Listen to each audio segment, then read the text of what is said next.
Manchester United, once the giants of English football, a club built on the legacy of Sir Alex Ferguson, with a cabinet full of trophies and a global fan base unmatched. But what has gone wrong in recent years? Well, mismanagement, failed signings, and a revolving door of managers have left the club a shadow of its former self. But now it's time for a change. I'm going to take the reins in Football Manager 24 to rebuild United from the ground up and hopefully bring back the glory and dominance of eras past. This is the start of a new era. Let's go build Manchester United.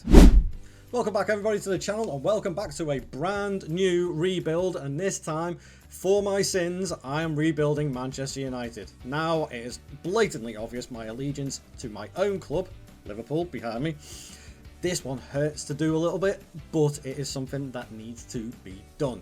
Because, quite frankly, as humorous as it is to me, Man United have been utterly comical in recent years.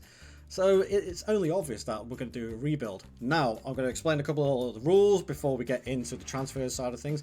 I have, for one, moved the simulation on a year to basically the point of the start of last season. The database that we're using is a January transfer update as well, but it doesn't really matter in this case as it is. The transfers I've done myself, and I have moved players out of the squad that I think or should be moving out of the squad in real life, and brought in money that I expect the money to be brought in for.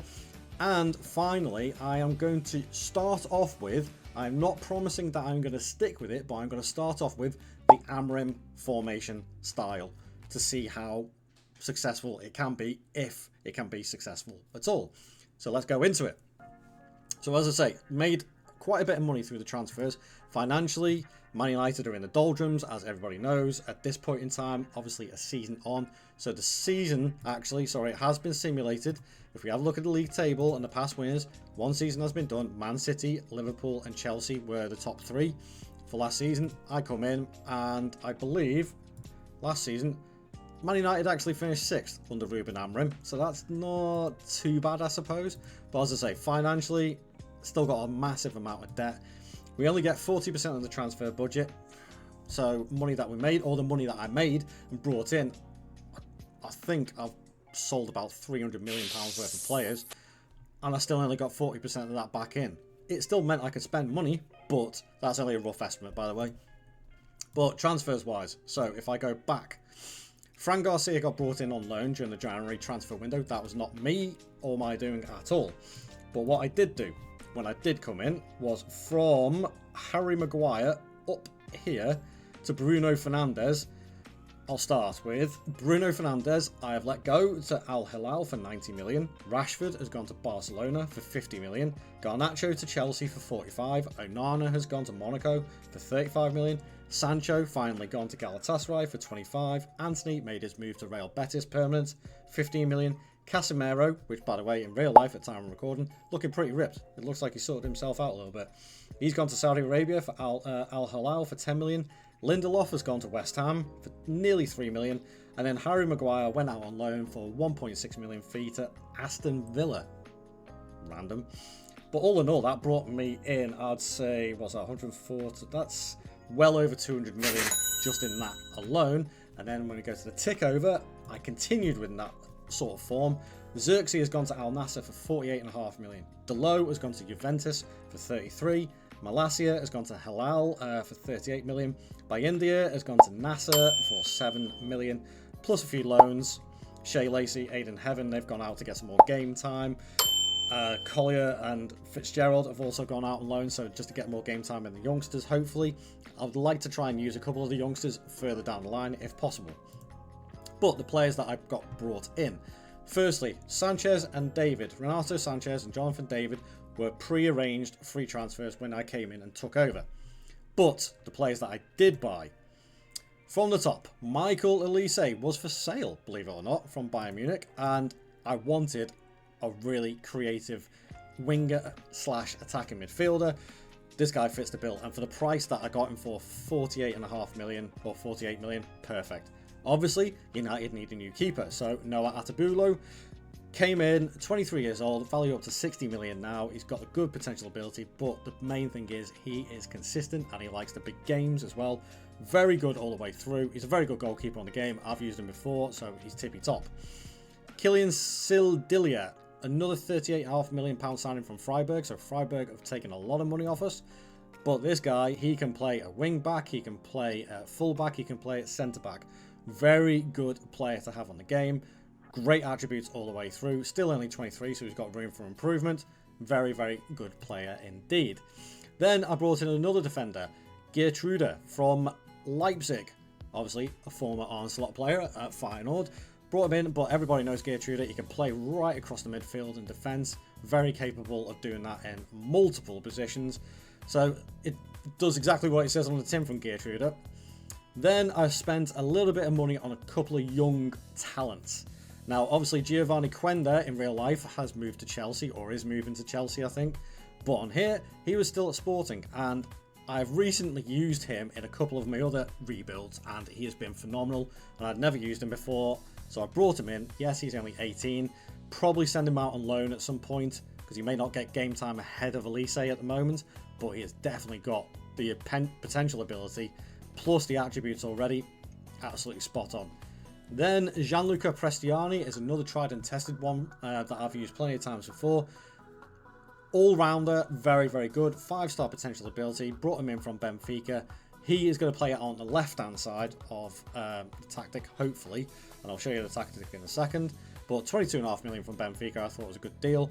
And then a backup goalkeeper. And I thought I'd keep a little bit with the Scottish theme with Man United, because I know they like the Scottish players just as much as Liverpool do. And Callan McKenna, who is at Bournemouth in real life. Very, very highly rated young goalkeeper for Scotland. And I think as a number 2 for us, he'll back up Atabulo, no problem at all. And that is how you spend over £230 million on bringing in players to improve the squad.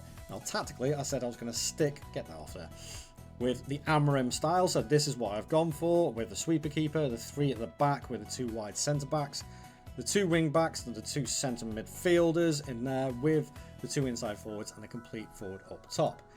Our first team that we are going with for this season is going to be Atabulo, Delict, Gertrude and Martinez, Ugarte, Mainu, Shaw and Mazraoui. So my fullbacks that are signed aren't getting in. Elise, Jonathan David is getting in on that side, and then Hoyland.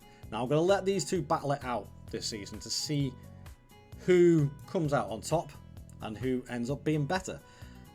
But as it stands at the moment, we've had a decent start to the season. Bournemouth, Spurs and Brighton all wins, and a 0-0 draw at Craven Cottage to Fulham, which is a little bit disappointing, but you know what, it's an away draw. I'm actually okay with that. The fact that we've only conceded 1 goal, but we haven't scored too many either, is a little bit concerning, but I think we'll get away with it. We'll see how we get on for this first season. Also for this season as well, we've got Europa League football. So 4 competitions to play for. I have a pretty stacked out squad as it is now, once I've got this all rearranged. Very, very good squad. Very, very well rounded, to say the least. Also, I did make some improvements in the staffing. So I'm stacked out on my scouts and my medical department, and almost on my coaching department as well. So that's pretty decent as well. And I've signed a lot of new coaches to boost that up. Right, here we go, folks. This is season number 1 highlights coming right up. Let's see how we get on. I'll see you guys in a couple of seconds. After getting 3 out of 5 players in the top 5 newcomers of the season, I had very high hopes. We did have an excellent start to the season, not losing until our first away game at Bristol City. Despite the wins, like a 4-0 against Man City and a 3-2 versus Chelsea, these helped us secure 4th in the league. In the FA Cup, it was a soft penalty loss to Middlesbrough in the 5th round, and in the Europa League, despite finishing in the top 8, it was a round of 16 knockout to Real Sociedad on penalties again. But it wasn't all bad. In the Carabao Cup, we beat Wolves, Spurs and Grimsby early doors to face Leicester in the semi-finals. And despite losing the first leg, we turned it around to go into the final versus Arsenal. And in an extremely one-sided game, somehow we managed to get the only goal and won the Carabao Cup for the first time going. Well, I'm actually pretty happy with that as it goes for the first season. We've got Champions League football, we've won a bit of silverware, The only disappointing thing was our turn in Europe. I'm a little bit annoyed about that. But let's go and have a quick look at the league table, shall we? So, yeah, we finished 4th, a couple of places higher to what they finished last season when Amorim was still in charge. Champions League football for next season is brilliant. We actually only lost 6 games, but we drew way too many. Couple of 0-0s in there. In fact, actually, 4 0-0 draws against teams that we should realistically be beaten. That is very disappointing indeed. But first stint going into it, I think it's pretty good. Carabao Cup was a lovely little 1-0 win against Arsenal, so that's great to have the first bit of silverware on the board. Knocked down the 5th round by Middlesbrough though of the FA Cup. Not too happy with that one. And then the Europa League, well, as it goes, not too bad. Finishing in the top 8 to start off with 5 wins, 2 draws and a loss. Pretty decent going. Then that meant obviously we went straight into the round of 16 and we lost on penalties. Because we lost to Real Sociedad. Who did they get in the quarterfinals? They got Legia Warsaw, and then semi-finals they got beat by Sport. That's really annoying. If we got past them, I think we would have made it to the final. And I think we probably could have gone on and won it as well.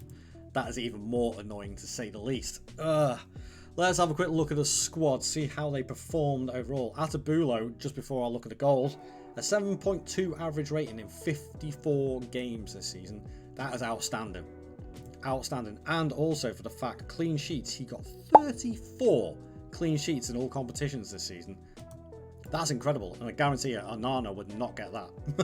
Not a chance. Rasmus Højlund, he got 18 goals. Elise got 14 and 6. That's a pretty decent return. That's very good. Jonathan David, 13 and 4. Prestiani, 8 and 11 for a debut season. That's good. Mason Mount, the forgotten man. Mason Mount, 8 and 7. 5 goals from De Ligt. Some good average ratings in here. So there is definitely potential to move forward on this. Ugarte's unhappy, he wants a new deal. Højlund is unhappy, he wants a new deal as well. So obviously they're trying to jump on the bandwagon of success. Right, here we go folks. I'm going to roll into season number 2. We're going to go over the transfers. Let's get through it and see what happens in season number 2. I'll be back in a second. And here we are for season number 2, and we're all ready on the 31st of August. So we've played a couple of games. We've won 2. We've beaten Chelsea and Newcastle to start off the season. We did lose to Liverpool. Not good from a Man United perspective. But not a bad start to the season, to say the least. Obviously, competitions-wise, before we have a look at the transfers, we've got Champions League, FA Cup and Carabao, plus the Premier League as well. Financially-wise, we still are only getting 40% of our transfer revenue from player sales. Still got 17 million left, which isn't too bad. Debts and loans have actually gone down by nearly 150 million. That's pretty impressive in one season. That's not bad at all. So I'm quite happy with that. But transfer wise, so let's go and have a quick look, shall we? Right, let's get this sorted out into date order. So the first couple of players that I brought in, fullbacks, or wing backs should I say, that is definitely an area that Man United need to improve in, and they need to improve in it quickly because their fullbacks just are not good enough, or they're just too injury prone. So I brought in 2. Miguel Gutierrez from Girona, 30 million release clause. If you don't know who this player is and you've been playing FM, you've obviously been sleeping under a rock, because this guy is mega consistent and he's really, really good on this game. Great crossing, great dribbling, great determination, very quick as well. Absolutely the perfect wing back on this game. And then to match that, on the other side, Raul Bellanova from Atalanta, brought him in, can play right up that right hand side. Again, very quick, great crossing, great at dribbling. 26-year-old Italian, again, very consistent. I was very, very happy with this signing, and the fact that he came in for less than Miguel Gutierrez is even better. Then, obviously, there was a few other youngsters that went out on loan before the takeover. Dan Rosenthal. This is a player I need to show you guys. Dan Rosenthal is a regen centre-back that has come through our youth system, and actually last season picked up a couple of games. He started 3, came off the bench 6 times, and look at this guy as a centre-back. 17 years old, and he's looking like this already. I hope by the time season 5 comes around, I'm able to use him a little bit more, and he's developed a bit more by then. But that's why I've sent him out on loan to West Brom, because I think this guy has got a lot of potential when you look at it. And he has got the potential ability at the moment. So up to 35 million already for a 17-year-old centre-back. Nuts. And then obviously a few others went out. And then if we go back over to the side, another 71 million in player sales. But remember, we're only getting 40% of that back. So I only got about 30 million of this back into the transfer budget. But I did sell a couple of players, hence the reason why I brought in another right-sided wing-back. Mazraoui I sold to Al Ittihad for 60 million. But again, only getting 40% of that, so that's what, 6, 12, 18, 20. Only getting 24 million of that, the rest is going back into the club, paying off the debts. Harry Maguire made his move to Aston Villa permanent after his loan last season for 10.5 million, and the rest of it is just loans and bits and small sales. Aiden Heaven, I know he's had a bit of press around him, but on the game he's not highly rated at all. So again, he may be one of those players that gets a buff on FM26. But I brought in a couple of other players. I didn't want to bulk out the squad too much because we brought in a lot of players last season. But Ryan Cherky was up for a free. Obviously, it's not a massive up-to-date database because I know he's at Man City in real life, but his contract ran out at Lyon. I thought I'd pick him up. It's worth a punt at the end of the day. The only thing I don't like about him is his teamwork and work rate. But sometimes genius just have to be selfish. That's the way I look at it. And then I brought in another backup goalkeeper because I believe, Callum McKenna went out on loan to Oxford, along with Chido Obi-Martin, if anybody's going to ask about him. He's gone out on loan as well. Mark Fleckham from Brentford for 4.5 million, 33 years old, wanted to come in as a backup goalkeeper anyway. Got injured, but he's okay. I just thought, you know what, as a backup for Atabulo, not a bad choice. If we have a look at the squad, this is what the squad is looking like now, and the tactic I have kept the same. It was reasonably successful last season. I've changed a couple of the player roles, like the left hand side I've put to a complete wing back instead. But overall, it did work last season, so we'll see whether it works this season or not. I don't know. So with that being said, let's roll the Season 2 highlights to see how we get on. Are we actually going to win the league title this season? I wouldn't put my hopes on it, but will we get another bit of silverware? That is what I'm hoping for. Let's go and find out, shall we? Despite the success of Season 1, it really didn't work out this season. A 4th round knockout to Leicester in the Carabao Cup, and a 5th round knockout in the FA Cup to Bristol City were major disappointments. We did give a good account of ourselves though in the Champions League. Despite beating Atletico Madrid 3-0 and Lyon 3-0, we did scrape through to the knockouts, where we dispatched Napoli comfortably 4-1 to go on and face Bayern Munich in the round of 16. And that's where our journey ended after they beat us 3-1 on aggregate. In the league, it was more the 11 draws that we had that cost us the Champions League again. Despite beating Chelsea 4-0 and whooping Norwich 5-0, we ended up finishing the league season 5th. So it turns out there seems to be a bit of a theme with my rebuilds I do, and I always seem to get second season syndrome, and this is it again. God, that's an annoying season. Okay, if we have a look at the league table first, we finished in Europa League spots. At this point in time, I think it has been divvied up. I don't think we're going to get another Champions League spot, but come to Season 3 when I load up, it may be there, it may not be, I don't know. But again, too many draws this season, too many 0-0s against the smaller sides again. This is what's making me think that the formation may need to change within the next season or two, because you just don't get enough goals out of it. You really don't. We lost 3 games in our last 5 as well, which prop cock things up for us.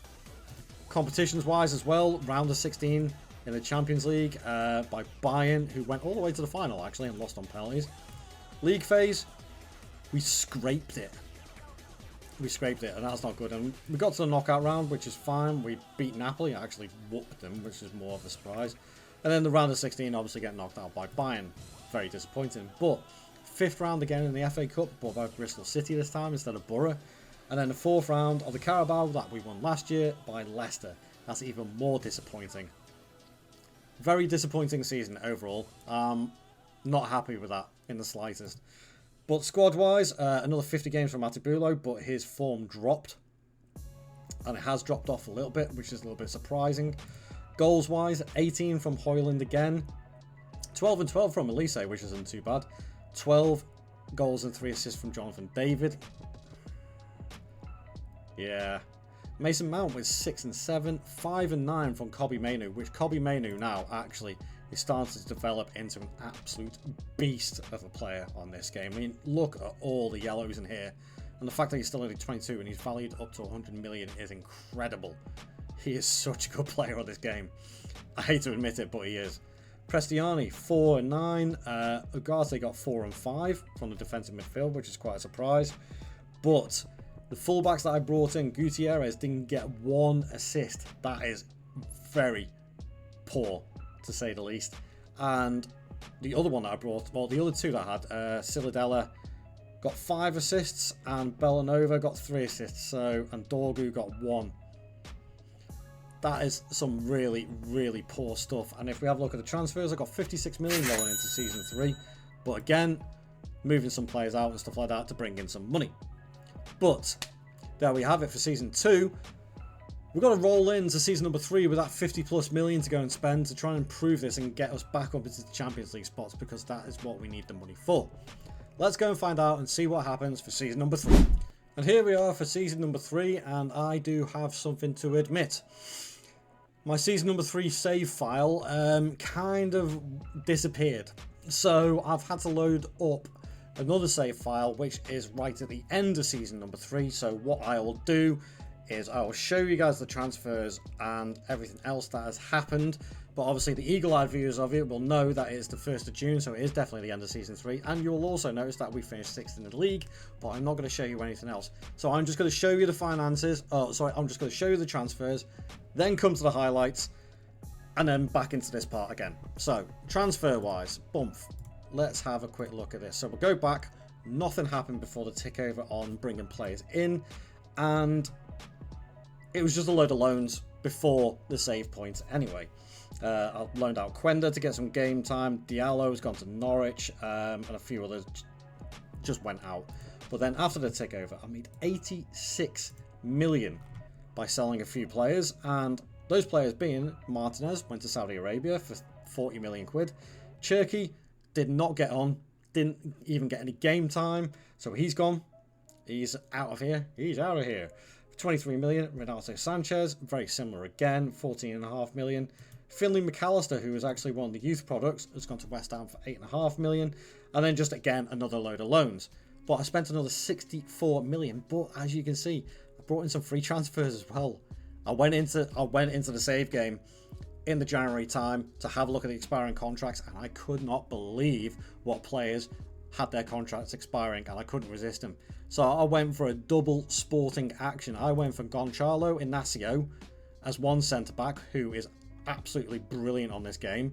26 years old, so he's come into his prime. And his centre-back partner, Ousmane Diomande, who in real life has just moved to Crystal Palace, I believe. Again, an absolute beast at 24, almost up to 100 million in value. So I got 2 absolutely class centre-backs for virtually nothing.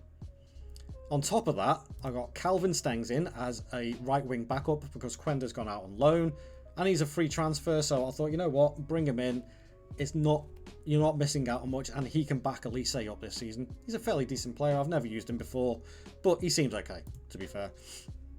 Then I brought in Beto as a regen centre-back. I'm going to loan him out for another season. Brought him in, and also Paulo Rogério, who is a Brazilian forward, but again, he's going to get loaned out as well. Facundo Torres is a strange one. I brought him in from Brazil. I think that's Palmeiras, if I remember rightly. But again, a player who could play right across the front line. Valued at nearly 50 million, but he's only got 2.5-star ability.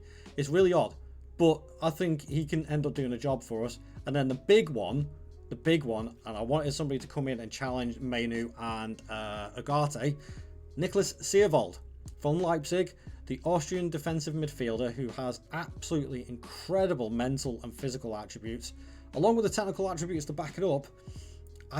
Tenacious defensive midfielder with a professional personality. You can't ask for more than that. Very solid on the consistency in the big games as well. So I think he's going to do a job for us this season. Well, I certainly hope so anyway. But that is pretty much the transfer. 64 million spent. It's not too bad. I'll go over the finances when I've run the highlights. Speaking of the highlights, let's go and run them, and I'll show you the rest of this Season 3 before we move on to Season 4. I'll see you guys in a couple of seconds. A change in style was needed for this season, and I hoped it would improve our league form. But a bad November and April certainly didn't help. But impressive wins versus Liverpool and Everton eventually secured us a 6th place finish in the league. In the domestic cups, we came so close. In the Carabao, despite beating Fulham and Newcastle, it was a semi-final defeat to Liverpool on penalties. In the FA Cup, history repeated itself. Beating Everton and West Ham earlier on, it was a semi-final heartbreak again to Liverpool. In the Europa League, we crushed it, finishing top 8, winning 5 out of our first 8 fixtures. We knocked out Atalanta 2-1 in the round of 16, and then just scraped through past Sevilla 3-2 in the quarterfinals to face Napoli in the semis. And we cruised past them 4-1 on aggregate to face Valencia in the Europa League final.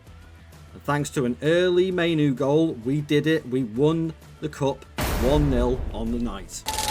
Well, to say this season has been pretty decent, I think is an understatement. We were so close to a lot more silverware, and we just fell at a couple of the final hurdles.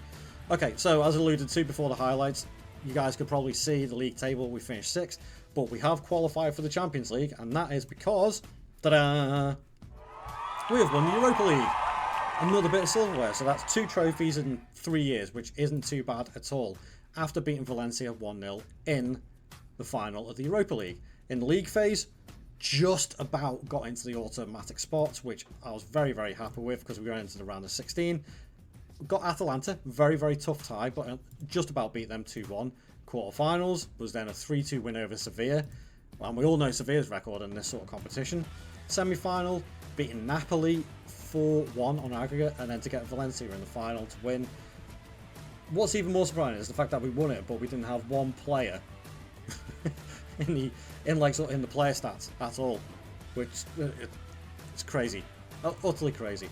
But then Liverpool were our nemesis this season, beating us in the semi-finals of both domestic cups, as well as finishing 4 points ahead of us in the league. And then Man City absolutely trounced in the league as well. That's a little bit disappointing. Squad-wise, though, fairly decent. Højlund got 21 goals again, 4 assists, 18 this time from Jonathan David, 5 assists, 17 and 7 from Mason Mount. Where did that come from? Mason Mount getting nearly a full season. Did he even get injured? Oh, he had a back strain. And he broke his rib. What the? He still played a lot of games, and he still had a few injuries. But even still, that's a great turnaround. Elise with 13 and 18 assists. 14 assists and 7 goals from Kobbie Mainoo, who didn't miss a game. 63 games this season, and he is utterly brilliant. Wow, what a player. Facundo Torres, 9 and 5, not bad at all. Prestiani, 5 and 9 from there. Some good average ratings from the goalkeepers again as well, so they've proven. Atabulo got another 22 clean sheets. He's been at the club now for 3 seasons, and he picked up first season clean sheets 34. Then it was 17, so not good, but then 22 again, so he's picked it back up again. That's good. I'm very, very happy with that. Very happy with that. Now, I did say I was going to have a look at the finances as well, so financially wise, still only 40%. We've got 60 million almost to spend next season. Debts and loans, though, we're down to 148 million. So I've taken off about 300 million of the debt through the success that we've had so far. Plus, being conscious of wages and stuff like that, getting some of the ridiculously high earners off the books has definitely helped as well. Players like Onana, Garnacho and all that sort of stuff. Ridiculous wages that they had. And what's even more disappointing is the fact that we were up in 4th, so we were in the Champions League spot for quite a while and we just fluffed it a little bit. But we're going to go into season number 4, and hopefully my save file is working. Let's go and find out and see what happens in season number 4 and see if we can build on this and win another trophy. I'll see you guys in a second. Well, the good news is the save files are working, so I can go back to normal. Honestly, this has been ridiculous.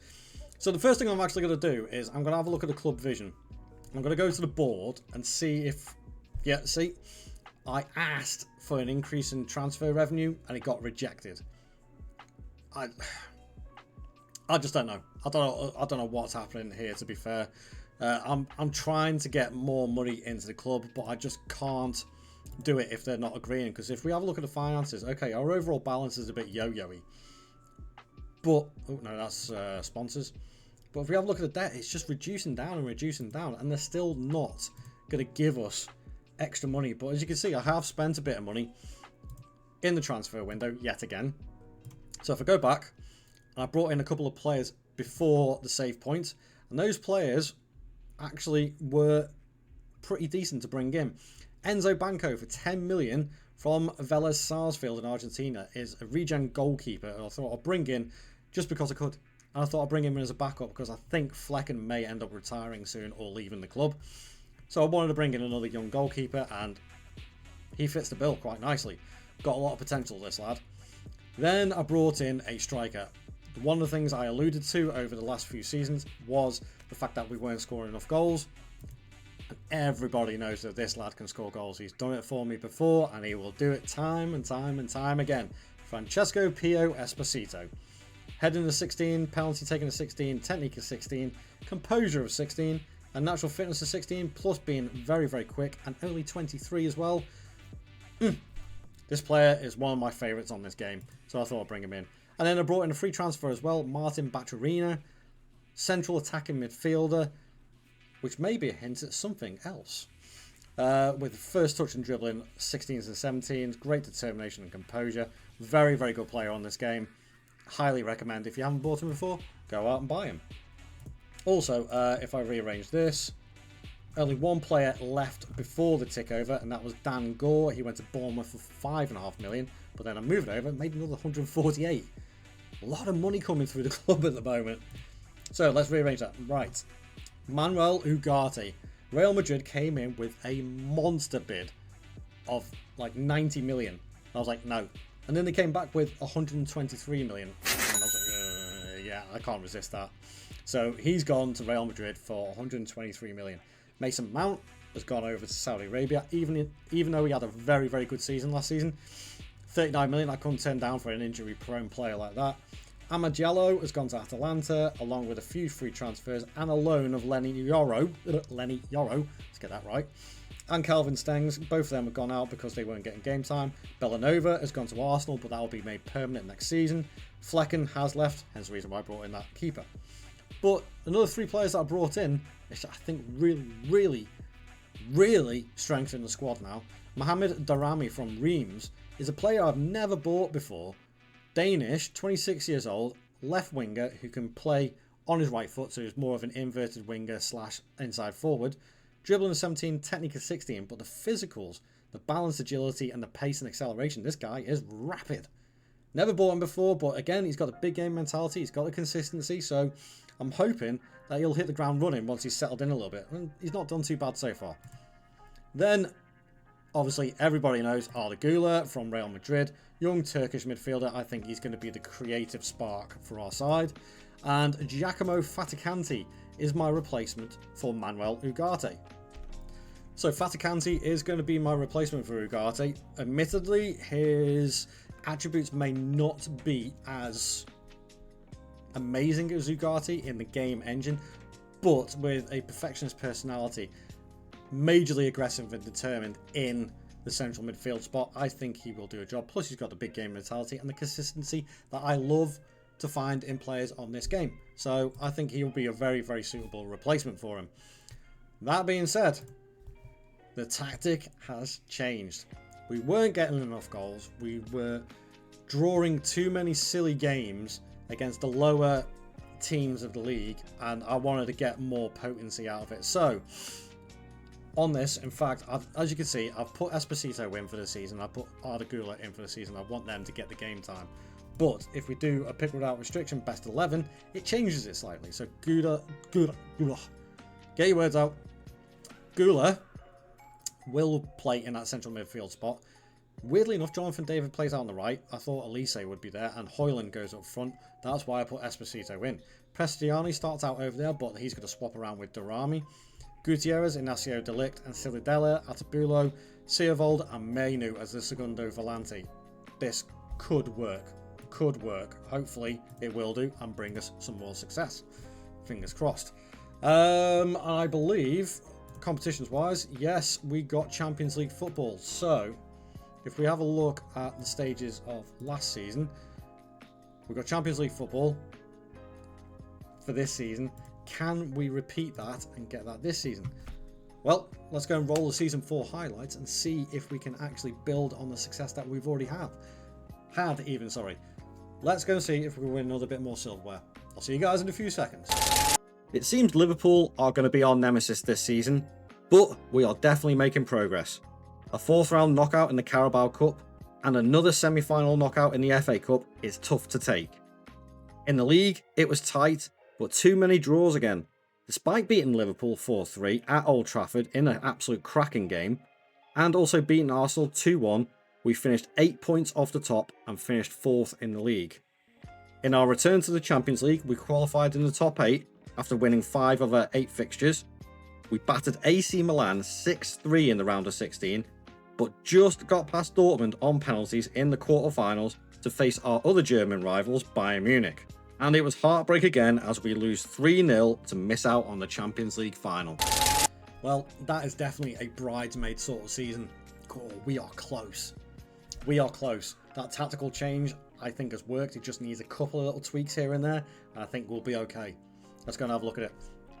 League table-wise, Champions League qualification again, absolutely brilliant. Crystal Palace are 3rd. Liverpool, obviously our main rivals, have won the title.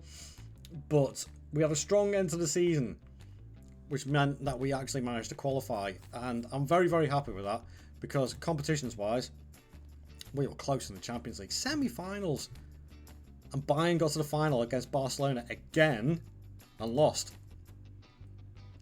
2 out of the last 3 seasons that's happened. That's not good. Oh, that's harsh. League phase-wise, obviously, we qualified into the top 8, which is pretty decent again. Scraping through, to say the least. Round of 16, battering AC Milan 6-3 on aggregate, which is pretty decent again. Beating Dortmund not 4-4, but on penalties after a 4-4 draw. Epic game. And then facing the other German side, Bayern Munich. And they resoundingly whooped us, to be fair. But then another semi-final knockout in the FA Cup and a 4th round knockout by Liverpool.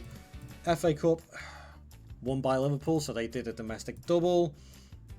But they didn't do a domestic treble. That's gutting. That's absolutely gutting. And we also lost the UEFA Super Cup, so no silverware this season at all. Tactically wise, I did keep it as that, as you can see. And if we actually have a look at the tactics, have a look at the squad, goals wise, Esposito coming in clutch. Brilliant. 23 years old, 29 goals, 4 assists. That's exactly what I wanted. 13 and 13 from Gula, 12 and 11 from Darami. That's really good. 10 and 10 from Facundo Torres with only 17 starts. That's really good. 7 and 8 from Prestiani. And there was 6 goals from Inacio, 6 and 9 from Elise. Elise, did he get injured this season? Yes, he did. He broke his ankle in October, so he's missed part of the season there, which is unfortunate. Kobe Mainoo got 4 goals and 9 assists. Playing as the Volante, dropped down a little bit, but still really, really good. Averaging 3 to 4 goals a season and still plenty of assists. Very, very solid central midfielder. Can't complain of that at all. And Shea Lacey, I've kept him in the side. I did say I wanted to try and use a couple of the youngsters. And as you'll also see, Dan Rosenthal, who was out on loan, has developed over a couple of seasons now into a really, really good centre-back. So he may stick around for this season. He was out on loan at Aston Villa, but he didn't get much game time. Annoying when the game does that, especially when they promise him game time. But along with Rosenthal, obviously I've got Quenda come back. He's made a few sub appearances as well. But Shea Lacey is one that's come through the youth system, and I think he's one to watch in the future in real life. If he's this good in real life, he could have a very, very good career. Great dribbling, great flair, very pacey winger. So I don't see why he couldn't have a very, very solid career. Financially wise as well, we're getting 55%. That's better than nothing, I suppose. Have a transfer budget of 125 million. 125 million.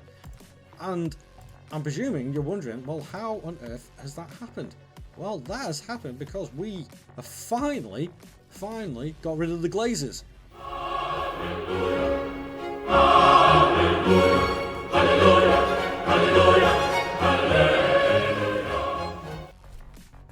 Amazing.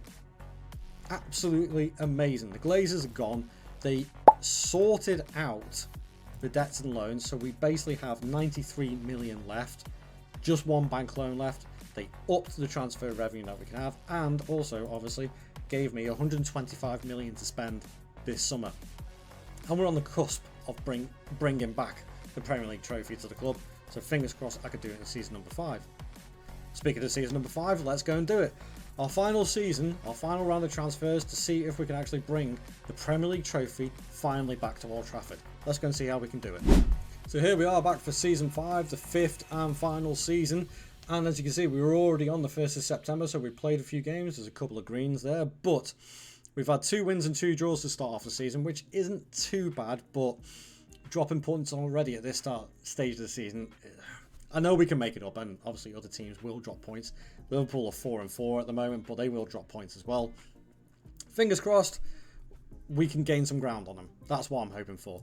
But as I say, financially, when I said season number 4, we had the buyout takeover, got rid of the Glazers. We've got 125 million in the spend. Still got 31 million left because, again, been spending a bit of money. So, rearrange this. Before the takeover, I brought in one English player, and that was Ricky Dhaliwal, who, again, this name as a regen name has popped up so many times. But I brought him in from Fulham after a breakout season, I suppose you could call it. Yeah, breakout season, 31 games. 7 average rating after a couple of loans as well. He's developed really, really well. And again, homegrown, part of the European quota that we need. Really, really solid left back. I think he could actually challenge the left back position for this season. Then after that, or before that, let's just rearrange this again. Enzo Banco has gone out on loan to Cardiff for the season. That's beforehand. And obviously, something I did forget to mention on season number 4, Højlund has left the club. He's gone to AC Milan in the January transfer window for nearly 70 million because he wasn't happy about losing his place to Esposito, because Esposito could score goals and Højlund can't. Story of real life, I suppose. But then after that, another 128 million brought in player sales. Baturina has gone to Atletico Madrid for 38. Bellanova has gone to Arsenal, completing that move for 35. Geertruida has gone to Inter Milan for 34.5. Dorgu has gone to Italy as well for 14.5. And loans and a youngster, James Bailey, going to Forest for 1.9. But I did spend a fair bit of money, actually, to be fair. So starting with the last ditch effort of bringing Endrick in on loan, who has developed into an absolute beast. He's going to be joining at the end of this season on a permanent transfer for 55 million. But I'm already spending 15.5 million on his loan fee, which is ridiculous. Then I brought in Miles Lewis-Skelly from Arsenal, our rivals, weakening them a little bit. Hasn't developed as I thought he would do, but still I wanted more English talent in the side because of the homegrown quota. And I thought, you know what, I'll take a punt on him. It's the last season of the save, so why not? And then I brought in another right back who I know can do a brilliant job, and that's Michael Coyote. Excellent player on the game. Again, hasn't developed the way I thought he would do, or I've seen him develop in the past, but still very capable, and probably will improve a little bit. And again, he's got a consistency and a big game mentality as well. Tactically wise, I have not changed a thing on this one. It was pretty successful last season. Hopefully it'll be even more successful now the players are used to it. And yeah, that's it. I don't think there's any other action going on with the board. No board requests or anything like that, with it being the final season. So with it being the 5th and final season, let's go and roll the highlights. Fingers crossed we can get that Premier League trophy into the trophy cabinet, and I will call this rebuild a success. I'll see you guys in a few seconds. Let's go and see what happens. It was the last throw of the dice for season number 5, and it was Liverpool who, yet again, troubled us. In the FA Cup, they knocked us out in the 5th round. In the Champions League, despite qualifying, beating Leipzig, Villarreal and Spurs, they yet again knocked us out in the semi-finals 2-1. In the Carabao, we had an absolute blast, cruising through the early rounds and beating Arsenal in the semi-finals, to go on and face Spurs in the final. And in a close game, and despite losing Endrick and Faticanti to red cards, a single goal sealed it for us for for our second Carabao Cup trophy. But it was the league that we wanted. Despite a blip in November, we had a 15-game win streak, beating Chelsea 2-0, Man City 2-0 and Brighton 8-0 to go on and lift our first Premier League trophy since 2012. This is probably going to come back and haunt me, but come on. Premier League trophy win, I am considering that as a success, and that is the only time I am ever going to celebrate a title win for Man United. But it is successful. Man United are now Premier League champions. The rebuild has worked. But it also goes to prove that Amorim's system will never work properly in the Premier League. It needs to be more attacking and more strength in the side. So let's have a look at the league table before we get into anything else. Obviously, champions, we almost threw it away at the end of the season with a draw and a loss, but converting those draws that have been haunting us, 12 draws that season, only 3 that season, so we lost a lot more, but then the season after that, 11, and the season, 12. So we've drawn too many, and we've managed to turn that from a 6 or 7 draw to actually converting them to wins, which is even like win 27 games, and not just slight wins either. We were getting some whopping wins. I mean, an 8-0 versus Brighton is ridiculous, but I will take it. And then obviously on top of that, we did a domestic double by winning the Carabao Cup, which I'm very, very happy with. But Liverpool, bloody hell, they are the nemesis in this game. 5th round this time of the FA Cup, and knocked out by Liverpool in the quarterfinals of the Champions League. What more can you do? Oh man, the irony is unreal. It really is. Financially wise, well, 85 million if I wanted to carry this on. Still only 55% of the revenue, but the debts and loans are virtually clear. Only 83 million left when you consider I took over and there was 430 million, I think it was. That's not bad going. That really isn't bad going at all. Squad wise, well, Esposito, what a player he is. And again, he has improved. Look at the improvement. Just 2 seasons of full game time. And that's what he turns into. Just 2 seasons. 20 and 18 in the league. 26 this season. 29 last season. Can't fault it. But obviously the main one that I did bring in was Endrick. And again, he's improved as well. But produced. So going from the top. I'll go from the top. Gula, 26 and 3. Esposito, 26 and 3. Gula with 19 and 6, 15 and 11 from Jonathan David. Despite my best efforts to get rid of him for the last couple of seasons, he's still stuck around like a bad smell, but he's still contributing, so it's not too bad. Endrick, 14 and 9 on the first season, pretty good. Darami, again, really, really good season. I've never come across this player before, but he has surprised me, and he's been absolutely electric. 2 seasons in, 9 and 9 that season, 9 and 7 that season. 12 and 13 this season in total, and 12 and 11. That is consistent. So if you haven't bought in before, I suggest you go and have a look at him. He can produce the goods. Kobbie Mainoo, 9 and 14. What a season. And let's have one final look at Kobbie Mainoo. Couple of the down arrows, I'm not that bothered about it, but what a player he has turned out to be. Valued up to 130 million now is ridiculous. Utterly ridiculous. Facundo Torres, 7 and 12. 6 and 6 from Faticante, 5 and 4 from Prestiani, and just a few other bits and pieces dotted around. But overall, the squad has performed brilliantly as well. Really, really has. Competitions, obviously we've covered all that. Transfers, finances, club info, board. There's nothing else there. Nothing else to add, really, on that. I'm just very, very happy with that rebuild in the end, because if we have a look at the profile, Carabao Cup winners twice, Premier League winners and Europa League winners, I would say that is pretty darn successful. And there we have it, folks. That is the end of the Manchester United rebuild. We have taken them from the doldrums of Amorim's reign and the Glazers to being taken over by new owners and becoming Premier League champions again, along with a European trophy and a couple of other domestic trophies. I'll call that rebuild a success.